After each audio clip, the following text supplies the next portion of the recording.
Okay, so we have a response from the director David Gordon Green about the backlash for Halloween Ends. If you guys have not heard, there's a lot of backlash going on for Halloween Ends right now. A lot of pissed off fans that they didn't get the movie that they wanted, and I can understand every bit of it. I really can. I liked Halloween Ends. Don't get me wrong. I liked Halloween Ends. I liked that it tried to go into different places. I liked how unique it was.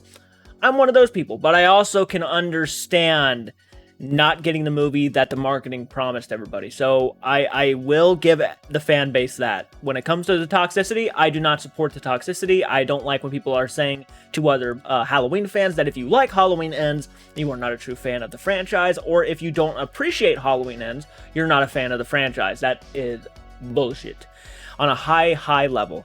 So we're going to go ahead and read this together, and I'll read you it, and you can just hear me out and follow along. I'll read you everything that this article says. Halloween Ends director David Gordon Green has responded to a fan backlash that netted the streaming theatrical release a 57% audience score on Rotten Tomatoes and a C- grade from TV Line readers. Even as it emerged as the most watched film or series of all time over a 2-day period on the Peacock streaming service, and theaters, Halloween Ends opened at a respectable $41.3 million, only to drop more than 80% the second weekend. Imagine that, an 80% drop. The insanity. And that is all because of bad word of mouth, right? I mean, bad word of mouth, yeah. That's all of I'll tell you what, right now, I have never seen so much controversy for one film, and it might be because it is the final one, or supposed to be the final one of this trilogy. Asked about the negative feedback, Green maintained that he simply made the latest installment his own, telling Movie Maker, when someone says build your dream house on this real estate, using this title and these characters, everybody is going to find a different little thing that's meaningful for them, and they'll make it their own. That's what I did. I think they messed up right here, but it says for every bite of backlash. I think it meant for every bit of backlash. He continued, you also get people that are thanking you for taking it to a new place and keeping it alive and full of love. Well, that's kind of how I viewed it too. I thought he was taking it to a new place, very respectable in my mind for that reason. Not defending him just yet. Green said that in crafting the latest trilogy's closer, the question was, how do we make it not just a nice, neat bow on a franchise, adding we never once considered making a Laurie Strode and Michael Myers movie. The concept that it should be a final showdown type brawl never even crossed our minds. And I would be okay with this. I would be genuinely okay. Right? If this was, if this is how he personally feels, he did not intend to make a Michael Myers versus Laurie Strode movie. The only issue with that statement is, and it kind of makes me think, was he even watching the marketing? The marketing is the issue here. The marketing, every bit of marketing, whether it was the posters, the 2 trailers I saw, I didn't watch any of the TV spots, but the 2 trailers I saw, all hinted at a completely different movie. A movie like Michael Myers is coming for you, Laurie Strode, and Laurie Strode, you have to be ready for him. That was the entire marketing for this film.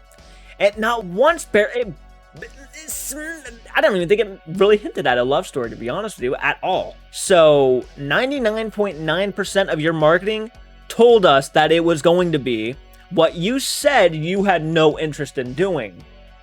You should have been paying attention to the marketing, unless you knew about the marketing and were okay with everybody being duped. That didn't look really good on you there, Mr. Green, and I do respect your film. I think it's a good movie, but that doesn't help your case at all with why the market. It was a big lie. That's what you're pretty much saying. It was like that. If you didn't have it even, like, if it never even crossed your mind, then all the marketing was a giant lie.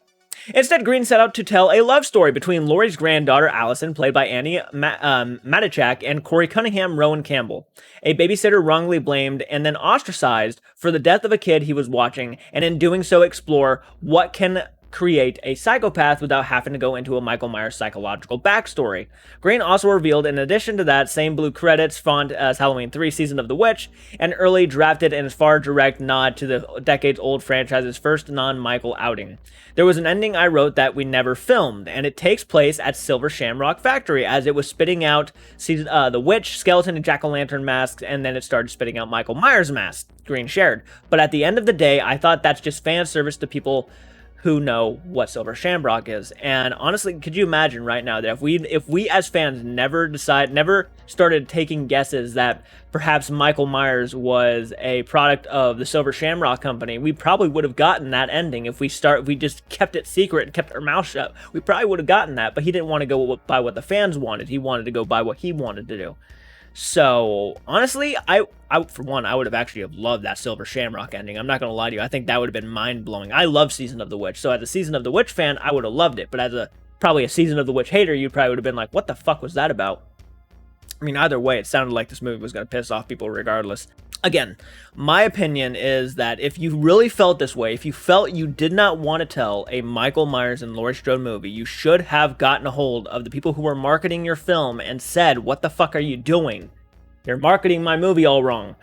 But it sounds like you chose not to do that, or you decided, or the company, Blumhouse, decided not to do that because you knew that if everybody knew that you wanted to tell a love story in the Halloween universe, no one would go see your movie. And now we're seeing the aftermath of that. Where bad word of mouth is getting out because you lied and you told us that we were getting one movie and not this movie that you actually really wanted to tell.